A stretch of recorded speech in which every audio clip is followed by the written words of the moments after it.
بالفعل شاب يمني أطلق شبكة للتواصل الاجتماعي تضاهي بمزاياها العالمية. هذه الشبكة هي الأولى في الوطن العربي وتتيح التفاعل والمشاركة بين المستخدمين بشكل بسيط وملائم. سالي الجوهي لديها تفاصيل أكثر، نتابع. استطاع ماجد وهو شاب يمني في العشرين من عمره إطلاق أول شبكة للتواصل الاجتماعي في العالم العربي تعرف بأودل.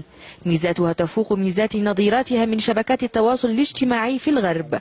أهم تلك الميزات أنها تتيح للمستخدم العربي الدردشة مع آخرين لا يتكلمون العربية بلغته الأم، ويمكن في أثناء الدردشة النطق بالكلمة فتتم كتابتها من دون طباعتها.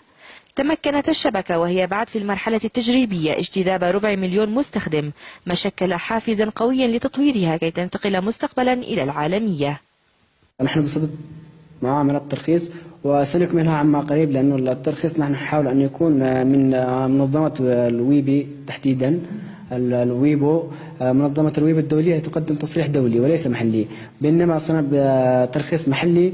نحن حاليا قد قمنا بالأشياء الكاملة للترخيص المحلي كشبكة اجتماعية محلية. يمكنك أنك تعملي منشور تحددي وقت لنشره بعد فترة معينة ينتشر، ويمكنك أيضا مشاركة الموسيقى، يمكنك الدردشة بالفيديوز مع هانجو، يعني مجموعة مكالمات فيديو جماعية، يعني اجتماع ميتينج.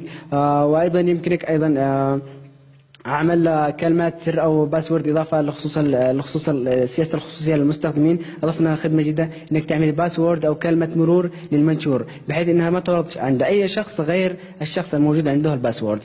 أيضا عندنا أيضا مميزات كثيرة، إنها منشور متقدم يمكنك أن تضيفي أثناء المنشور ريبورت كامل، يعني تضيفي فيديوز وصور وموسيقى. يمكنك بنقرة زر واحدة نسخ حساب فيسبوك، يعني بنقرة زر أو جوجل أو تويتر أو لينكدين أو أي من مواقع التواصل الاجتماعي.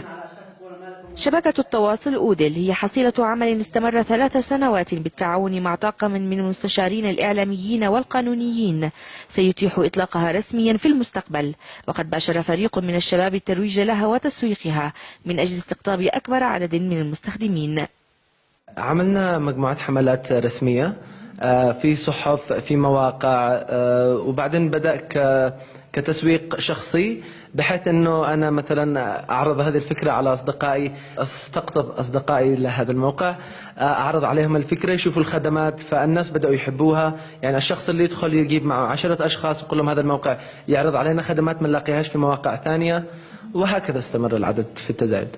مجرد أن الشاب اليمني استطاع أن ينشئ شبكة اجتماعية وتوصل إلى العالمية و250,000 مستخدم، هذا يعني شيء يثبت نجاح البرنامج ونجاح الفكرة. لم يتوقف حلم ماجد ورفاقه على تأسيس شبكة أودل، بل هم يسعون مستقبلا إلى إنشاء شركة خاصة بنظام أودل ليثبتوا قدرتهم على إحداث الفرق والوصول بطموحهم إلى تطوير هذا العمل إلى بعد ما يكون. سالي الجوهي، MBC.